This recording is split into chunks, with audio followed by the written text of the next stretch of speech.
Beberapa waktu lalu kabar tidak menyenangkan datang dari aktris Jessica Iskandar yang mengungkapkan bahwa dirinya menjadi korban penipuan yang membuatnya merugi hingga 9,8 miliar rupiah. Diketahui peristiwa tersebut berawal ketika istri Vincent Berhak itu bekerja sama dengan perusahaan rental mobil di Bali bernama Trip.id melalui komisaris Christopher Stefanus Budianto atau Steven yang mengajaknya bekerja sama dalam bisnis sewa mobil. Merasa tertipu, ibu dua anak itu akhirnya melaporkan peristiwa tersebut ke Polda Metro Jaya pada tanggal 15 Juni 2022 silam.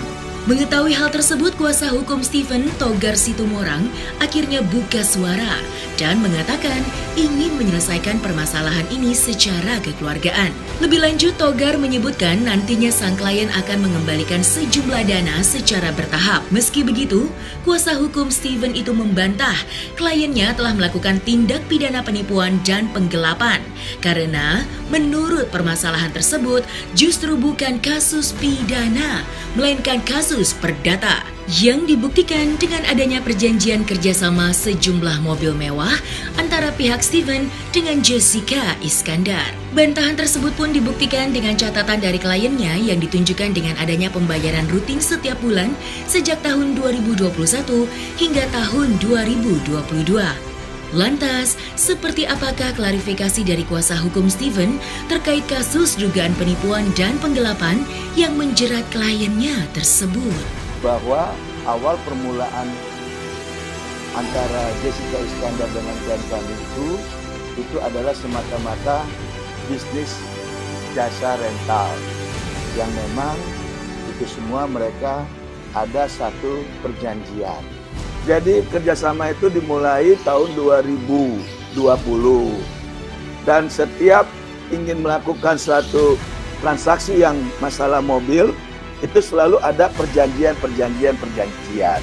Nah, itu dari tahun 2020 sampai 2021 kalau tidak salah. Itu ada dibuat perjanjiannya. Dan di dalam setiap case itu sudah ada dilakukannya transaksi, artinya keuntungan yang sudah diserahkan klien kami kepada Mbak Jedar sendiri. Nah, mungkin belakangan hari setelah bulan Maret atau Mei ya, itu mungkin bisnis daripada klien kita agak sedikit turun. Nah, itu yang mungkin dia tidak bisa lagi melakukan pembayaran. Keuntungannya sendiri ini 50-50 atau berapa persen dari pendapatan, Pak? Itu kalau nggak salah diakumulasikan berapa lama kalau mobil itu atau unit itu disewakan. Yang jelas ada, kita lihat di transaksi di sini, itu pernah Mbak Jedar sendiri dapat 100 jutaan lah untuk satu unit. Ini kalau saya lihat di sini nih, di catatan ini pembayaran. Nah ini itu sudah dilakukan sampai terakhir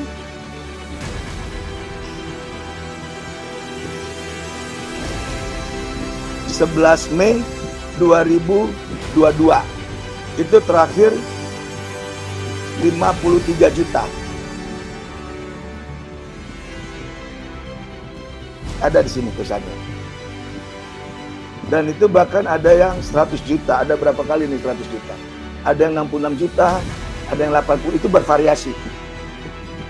Dari awal kita melihat atau mendengar press conference daripada yang dilaksanakan oleh pihaknya Jedar, itu sangat membingungkan.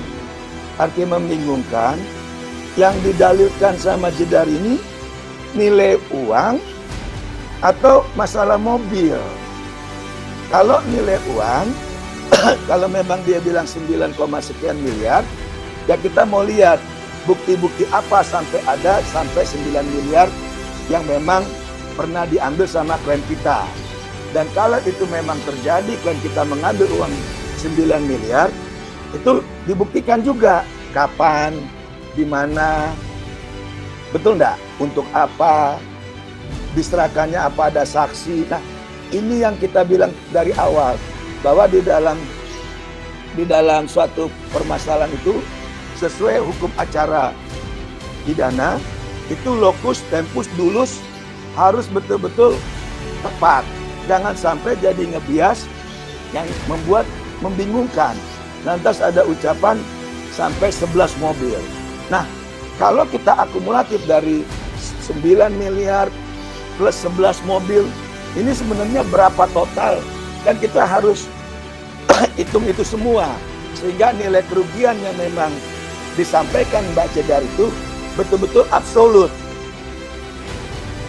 Itu tadi bagus banget pertanyaannya itu. Dari awal juga kita udah bilang, yang diharapkan Mbak Jedar ini transaksi uang atau transaksi mobil. Dan saya sebut juga ada penerimaan dana dolar, ada transaksi dolar. Nah, ini juga kita anggap yang mana yang memang sudah dilaporkan ke pihak Polda Metro Jaya. Kalaupun sekarang Mbak Jessica Iskandar itu merasa ada hal-hal yang patut diduga mengalami kerugian, sampai saat ini menurut klien kami tidak pernah diberikannya surat klarifikasi atau surat peringatan. Karena kalau adanya surat klarifikasi dan surat peringatan, itu kemungkinan kan kami ataupun klien kami akan memberikan jawaban secara detail.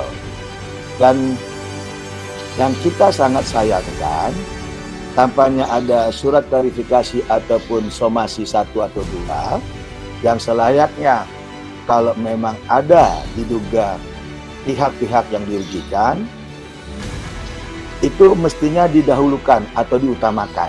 Klien kami itu bukan berdiri sebagai pribadi, tetapi sebagai satu perusahaan atau badan hukum.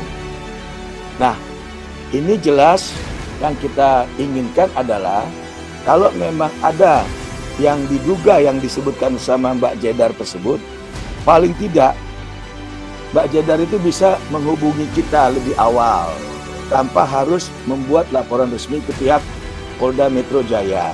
Dan yang kita tidak mengerti sampai saat ini, semua permasalahan atau semua transaksi ataupun semua kendaraan itu berawal di Pulau Bali. Itu yang perlu kita garis bawahi. Dan perusahaan tersebut adalah perusahaan yang beroperasional di Pulau Bali. Enggak, bagaimana kita nggak ngerti kenapa mereka melaporkannya di Polda Metro Jaya. Itu adalah antara para pihak, artinya mereka sepakat mau adanya transaksi, baik itu yang kata Mbak Jedar, ada gadai atau ada mau disewakan kepada pihak ketiga atau pihak yang lain. Nah, itu kan sepengetahuan daripada Mbak Jedar sendiri. Sebagaimana diketahui sebelumnya, jika musibah dugaan penipuan yang menimpa aktris Jessica Iskandar dan suami Vincent Verhaeghe kini telah dilaporkan dan diketahui oleh pihak kepolisian, yang mana keduanya diketahui baru saja mendapatkan cobaan usai diduga ditipu oleh salah satu perusahaan penyewaan mobil. Menjadi korban atas dugaan penipuan tersebut, aktris yang biasa dipanggil Jedar itu bersama sang suami lantas mengaku alami kerugian yang cukup besar lantaran memiliki nilai nominal 9,8 miliar rupiah. Dalam kerugian tersebut, keduanya harus rela kehilangan 11 unit mobil hingga uang tunai senilai 30.000 US dollar yang hilang begitu saja. Lantas, seperti apakah kronologi menurut penuturan Jedar dan Vincent atas kerugian tersebut? Awal mula saya menyadari terjadi penipuan adalah ketika Stephen mengkonfirmasi bahwa transferan pembelian uang USD sudah ditransfer kepada saya.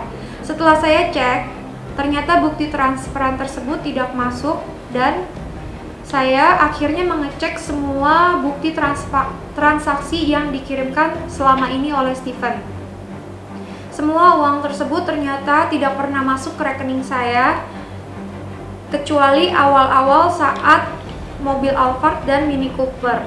Selebihnya Stephen mengirimi saya bukti transfer palsu termasuk pembelian USD.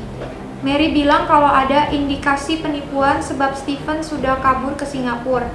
Dan ketika suami saya, Vincent, berhasil mengkontak Stephen, Stephen mengakui perbuatannya menipu saya. Saya pribadi sangat terpukul dengan musibah ini, tapi saya berusaha untuk ikhlas, saya berusaha untuk kuat. Jadi kalau memang dimungkinkan, yang pernah juga saya sebutkan di media, kami menginginkan itu dialog dengan Mbak Jedar. Kalau bisa kita duduk, kita bisa carikan solusi, apalagi kan yang diharapkan Mbak Jedar itu adalah kembali dananya. Nah, kita ingin betul-betul konkret dana yang dimaksud itu yang 9,8, apakah 9,8 itu langsung diserahkan kepada Stephen sendiri sebagai klien kami, atau bagaimana? Yang menurut informasi dari klien kami, dana tersebut adalah dana yang bertahap secara akumulasi sesuai daripada MOU yang mereka sudah tanda tangani atau disepakati bersama. Kerugiannya 9.853 juta. 11 mobil dan tunai juga. 11 mobil dan 30.000 US dollar.